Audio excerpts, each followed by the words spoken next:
Yanagi, awaiting orders. Welcome to my channel. My name is ZZZ and I'll be your host today. We have now had time to use Yanagi for a couple weeks now and get a good feel in the intricacies of her kit and gameplay. So today we will look over her current strength within the game, teams that have felt the best overall, and discuss her long-term value and what could be next for Sugishira Yanagi in Zenless Zero. Firstly, let's discuss her general strength. Yanagi's release follows the current trend of releasing extremely powerful DPS agents in quick succession. Her ability to trigger disorders on her own makes her very similar to a character like Kafka from Honkai Star Rail, in her ability to trigger DOT early on enemies. This essentially gives Yanagi a free source of extra damage that other anomaly agents simply can't do on their own. And to top it off, Yanagi's polarity disorder doesn't interfere with the normal disorder proc on enemies, meaning she can dish out an incredible amount of burst damage very quickly.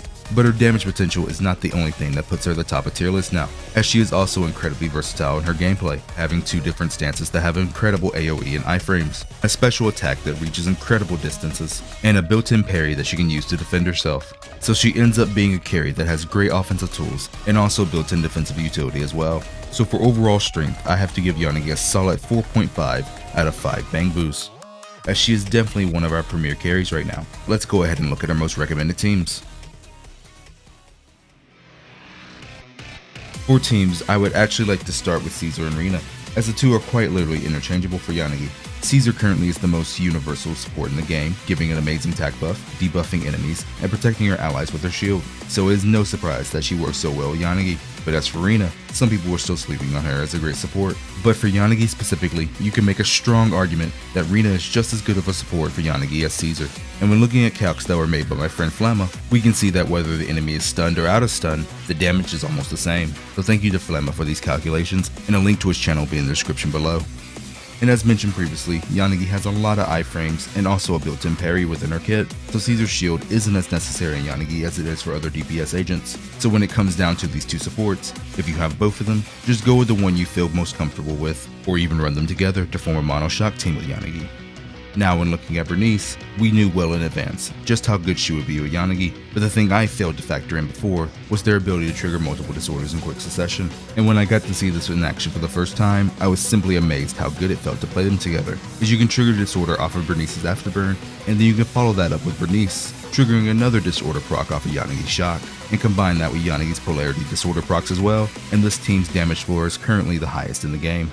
So these two should last as a very powerful team in Zenless Zero for a very long time to come. Now the team that I recommend the most for free-to-plays is actually Piper and Lucy, as Piper and Lucy are two of the most synergistic characters in the entire game, as their kits work so well with each other to the point where you can put a multitude of DPS agents in the last slot with these two, and the team will perform great. So for my free-to-play players, this is one of my most recommended teams for Yanagi, as it gets the job done, and is a great substitute until you can get some of her stronger team options in the future. And finally, I would like to give a very quick mention to Seth, as he can act as a Caesar replacement if you don't have her. But if you're going to use him, then I recommend running a 4-piece Freedom Blues on Seth for his drive disc. But let's go ahead and move on to our biggest weakness now. Yanagi's biggest weakness is also one of her biggest strengths, and that's actually just being an anomaly agent. Right now, Anomaly is the top of the game in terms of overall character strength, but the class type is dependent on triggering as many anomalies as possible to do their optimal DPS. But hoyoverse has already shown a glimpse of how they can indirectly nerf, or at the very least slow down this class type in the future. At the time of recording in Shiyu Defense Critical Node 6, there is an enemy that is resistant to anomalies, and the only way to apply one is to either break their shield or to stun them. So in the future, if hoyoverse wants to sell new attack agents, but not have them overshadowed by our current anomaly agents, they can easily make more enemies that simply delay or neglect anomaly effects altogether. And while I can't say they will do this 100%, I can say that looking at previous games from Hoyo, they have been known to do this many times, as Hoyo has shown they will intentionally slow down characters they perceive to be too strong in the future, especially if it helps to sell a new character. But the great thing about Yanagi is, she is the perfect character to pair with future anomaly agents, so if we were to get an ether, physical, or maybe even soon a nice anomaly agent, then her value will continue to rise, even if Hoyo tries to slow her down.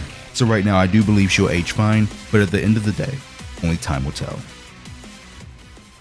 Yanagi is the current best DPS in the game right now, but if you don't have Burnice, then I can see you saying she is not the best. But even without Burnice, she deserves the second spot. So for new players, she is a fantastic pickup for you, and for my day one players, she still brings a lot of value to your account as well. And soon we'll be finally getting the long awaited Miyabi for Zenless Zero, and it seems these two might actually be able to pair well together.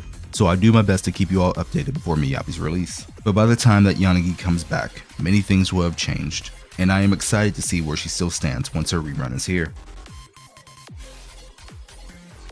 Don't forget to check me out on Twitter at Keta7th, join the Discord for weekly giveaways, and be sure to subscribe for more Zenless on Zero content. And as always, my name is Keta7th, and with that, I'm signing out.